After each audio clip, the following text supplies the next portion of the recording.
বাড়ি এসেছি মেলা দেখার জন্য, আর মেলায় যাবো না সেটা কোনো হয় বলো? তা দিদি জামাইবাবু ভাই বোন সরাসরি চলে এলাম মেলায়। আর আমরা বেরিয়েছিলাম দুপুর 2টোর সময়, আর আমাদের বাড়িতে যাতে মেলাটা খুবই কাছে, 10 মিনিট লাগে আসতে। আর মেলা ঢুকে দেওয়া কেনাকাটা কিন্তু একদম শুরু হয়ে গেছে।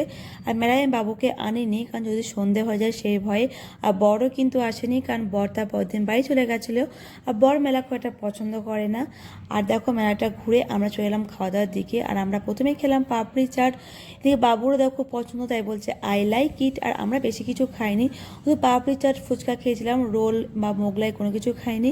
নদীর ধারে মেলাটা বসে, তাই জন্য আমরা কোনো কিছুই খাই না, কারণ খুব একটা ভালো লাগে না খেতে এখানে। তারপর তো মেলাটা ঘুরতে ঘুরতে অনেকটাই সন্ধে হয়ে আসে। আর এই জয়দের মেলাটা না আমি পুরো 6 বছর পর দেখছি। বিয়ের আগে অনেকবার এসেছি, একদিনেই মেলাটা পুরো শেষ করা যায় না। বিয়ের আগে আমি মোটামুটি 3 থেকে 4 দিন আমরা সবাই মিলে আসতাম। তারপর তো দেখো একদম সন্ধ্যা হয়ে গেছিলো, তাই চলে গেলাম বাড়ি। আর তোমরা সাবস্ক্রাইব করে যাবে তো, বাই।